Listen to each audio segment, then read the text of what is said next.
All right, it's recording. Okay, welcome everyone to the SSW EagleEye sprint review for sprint 19. So in this meeting today, we're going to walk through all of the work that the team has done over the last week. So we work in 1 week sprints here on this project. So let's go through it. So we've drafted up our sprint review email here. If you can just scroll back up a little bit, Luke. The main goal for the sprint was to finish the Power BI report to work with the redesigned data model. So recently we decided that we wanted to tweak how all our data was stored in the database just to give us a bit more flexibility and help us to implement the features a lot easier that we wanted to implement. So that's a large piece of work that we started a couple sprints ago and is getting close to being finished, still in progress though. So this sprint, as I mentioned, 1 week duration. You can find the project portal on our GitHub account. And product owner for this project is Adam Kogan and Piers. And today, or attending this meeting, myself, Rick, Piers, Luke, Isabel, and we have Adam as well. So time spent, if you can just scroll down, please, Luke. So Luke was on the project full time, Isabel, a couple of days for both her and Rick, and myself and Piers for 1 day as well. Scroll down, please. All right, so for this sprint, there was 5 main PBIs that we worked on. The redesigned data model, as I mentioned before, quite a large piece of work to kind of restructure our database. That's getting very close to being done. The actual restructure is done. We just need to update the Power BI report so it works with the new structure, and that work is currently in review. The next PBI there, what is the main thing we get from the restructure?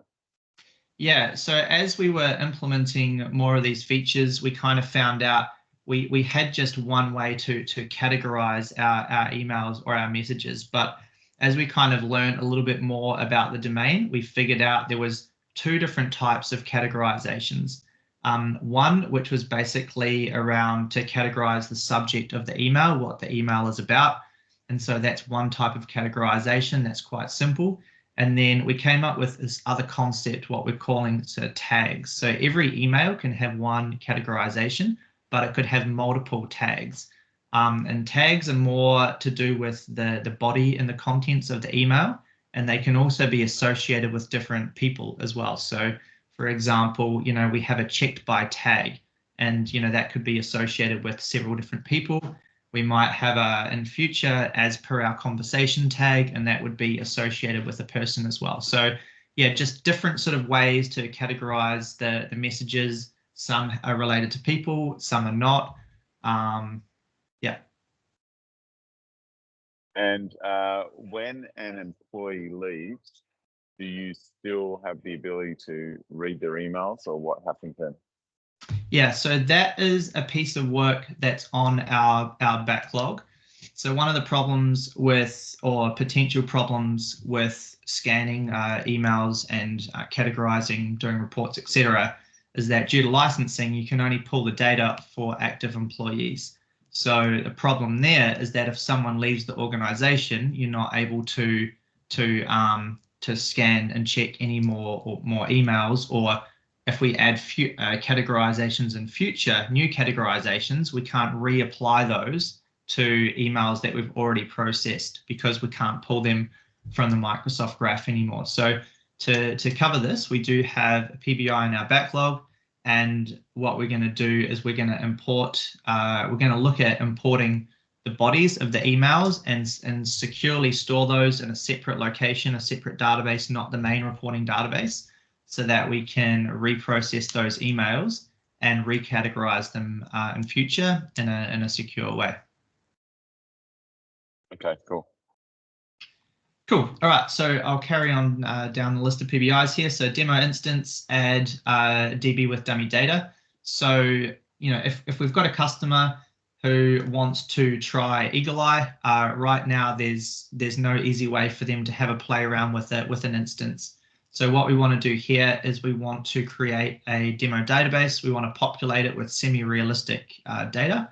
And then we're going to provide instructions where they can install our Power BI template app so they can have a play around with it, have a look at the reports, slice, dice, filter, etc., some dummy data and just get a bit of a feel for what the tool can do.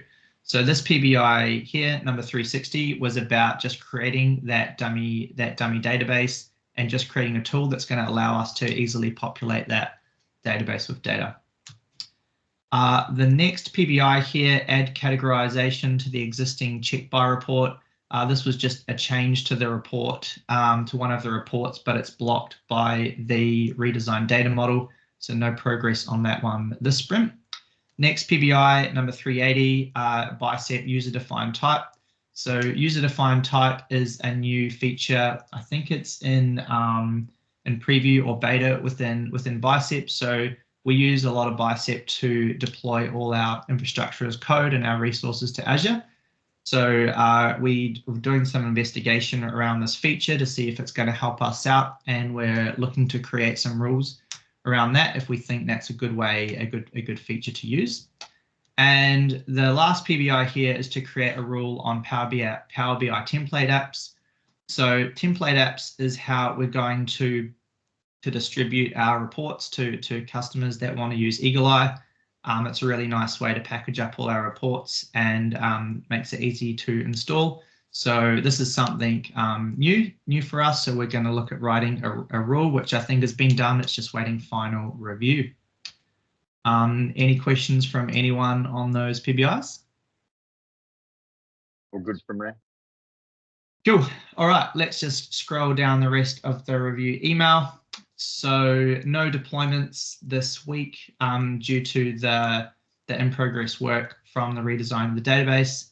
Job executions, you can see we're still executing the job on a daily basis. Only takes, you know, between a minute and a few minutes every time to run on a daily basis. All good there.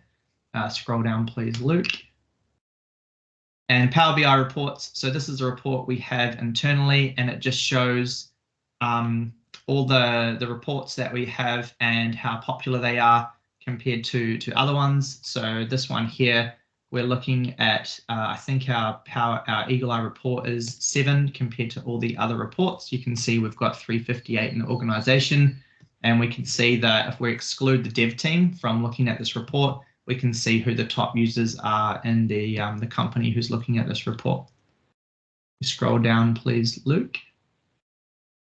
So progress on some higher level epics. So these are just some general priorities or goals that we have at the moment.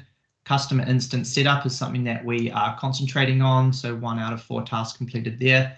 And generic categorization, 0 tasks completed, but the idea from this epic is to make it much easier to add additional categorizations in future and look to even make them user configurable as well. So that's going to be really cool when we finish that feature. The sprint retro, I don't think we'll cover that in this email. I just scroll down, Luke. Anything more? Cool. I think that's it. So I think that brings us to the end of the sprint review 19 for EagleEye. Thanks for joining us, everyone, and see you next time. Thanks, Dan.